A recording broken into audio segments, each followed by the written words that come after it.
ایک شخص اعمال میں سب سے اعلیٰ ہے لیکن حضور کی ختم نبوت کو نہیں مانتا، کیا اس کے اعمال قبول ہیں؟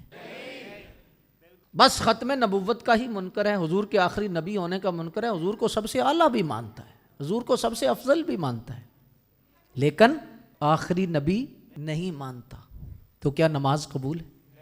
کیا روزہ قبول ہے؟ کیا زکوٰۃ قبول ہے؟ تو اس لیے دعا کیا کرو کہ اللہ ہمیں عقیدے کی خرابی سے بچانا، اللہ ہمیں بد عقیدگی سے بچانا، بد مذہبوں سے بچانا، اللہ ہمیں بے ادبوں سے بچانا، بے ادبی سے بچانا۔ جب اللہ سے ہم توفیق مانگیں گے، اللہ سے دعا مانگتے رہیں گے، اللہ تعالیٰ کی ذات سے گڑ گڑا کے مانگیں گے، انشاءاللہ وہ اپنے کرم کا دروازہ کھولے گا اور ہمیں اپنے پیاروں کے نقش قدم پہ چلنے کی توفیق دے گا۔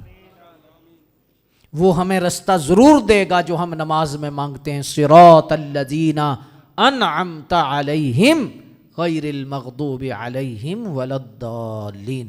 اللہ ان لوگوں کے رستے پر چلا جن پر تیرا انعام ہوا۔ انعام یافتہ کون ہیں؟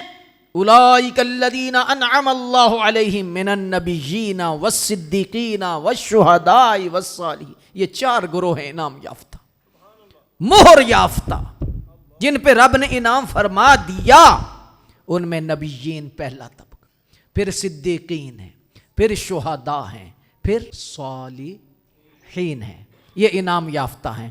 ان کے پیچھے چلنے کے لیے اللہ تبارک و تعالیٰ نے ہمیں ترغیب دی ہے اور دعا کے لیے کہا ہے کہ ان کے پیچھے چلنے کے لیے مجھ سے مانگتے رہو کہ اللہ ہمیں ان کے پیچھے چلنے کی توفیق عطا فرمائے۔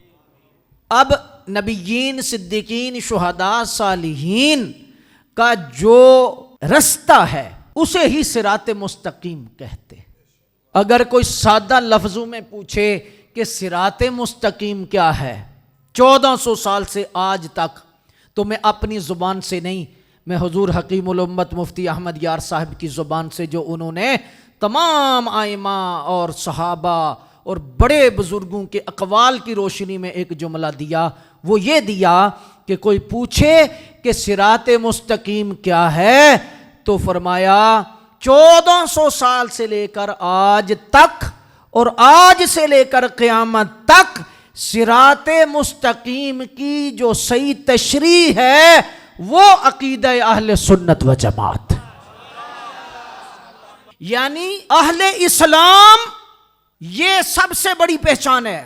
ہم مسلمان ہیں اور مسلمان میں وہ لوگ ہی مسلمان ہیں جو صراط مستقیم پر ہیں، اور صراط مستقیم صحیح معنوں میں جو تشریح ہے وہ عقیدہ سواد اعظم اہل سنت۔